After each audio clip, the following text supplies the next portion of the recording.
Hi everyone, welcome back for another whiskey review. Now I'm on a journey this week of trying a few whiskey samples, in particular Scotch whiskey samples from 1984, which is my birth year, to celebrate and count down to my 40th birthday. This is one of the samples that I picked for this series, which is a Mortlach 10-year-old distilled in 1984 and bottled at some point in 1994. Now, I haven't tried any other whiskies from this particular bottler, but it's called James MacArthur's Fine Malt Selection. I'm assuming it's in the independent bottler of some description. Genuinely don't know if they're still in business or if they are maybe not sure. Bottled at 43% ABV. I got the sample in an auction. If you saw the review I uploaded last night, I was very disappointed with this signatory Mannonchmore. It was just a complete dud. It was okay, but I was expecting a lot more from it. It was okay. I think the key words is it was okay, not much more. So I'm expecting a little bit more from this because I do like Mortlachs. I do like long range Mortlachs. These are only 10-year-old. So let's give it a go and see what happens.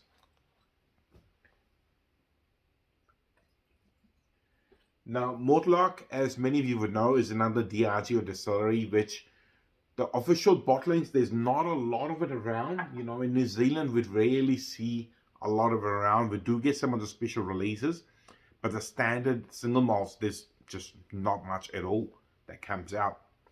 Very, very light in color and at 43% ABV. All right, let's see what's it like on the nose. Fingers crossed, it's not a dud.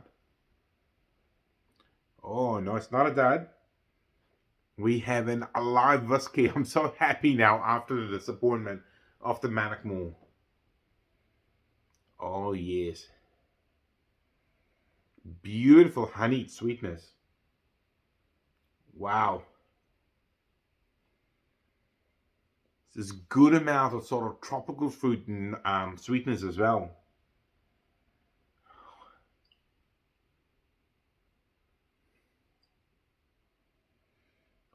So good. It's good. I'm excited. I'm going to take time to decipher it now. At least it's not a dud like the Mannonchmore. The honey's there. I almost kind of smell hints of lychee. It is that sweet on the nose. Oh, wow. And it just feels more oily, richer on the nose somehow. Now, I'm not throwing out a conspiracy theory out there, but I bought both of these samples, actually three of them. I've previously reviewed in 1984 whiskey. The three samples bought together, and then Mannonchmore, how dud it is. It's making me feel a bit suspicious if it is the original contents in that bottle. But in this one, it is good. The Mortlach. Oh, really good. Very pleasant on nose. Very sweet. Very approachable. There is no spice, no smoke whatsoever on the nose. All right, let's try it. See what it's like.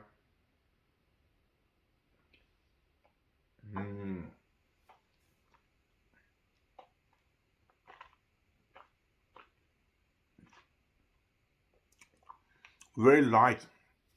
Very sweet. The honeyed sweetness is continuing on the palate, that kind of tropical fruits character. Almost like a pear, sweet pear. There's a bit of apple. Really, really pleasant to drink for a relatively young whiskey. 10 years old. Wow. It's just, I can't get over how sweet it is. Really good whiskey. Oh, this is really good. That kind of makes up for the Mannonchmore disappointment. Wow.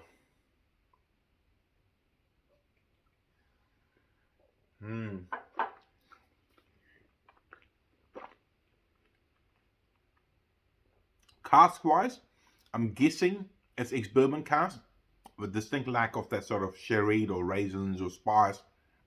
Just my palate is just rewarded with amazing depth of flavors and sweetness. Wow, really, really good. Mortlach is one of those Diageo distilleries, because of lack of consistent, or if anything that comes to New Zealand, I don't get to try a lot of them.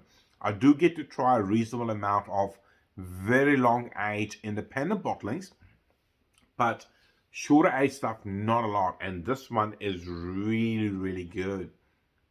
Wow, so good. I'm going to research after the video finishes editing, obviously, if James MacArthur's fine malt selection is still in place, because they obviously knew what they were doing, releasing amazing whiskies like this. Really, really good. If you can get your hands on something like this, I would 100% recommend it. Get out there and buy some whiskey from your birthday year. Do it in miniature size if the budget doesn't allow to buy 700ml bottles. Well, that's all I've got to say about this particular whiskey. If you're liking the content, please like, share, and subscribe, and I'll be back in the near future with more whiskey reviews distilled in 1984. See you later. Bye-bye.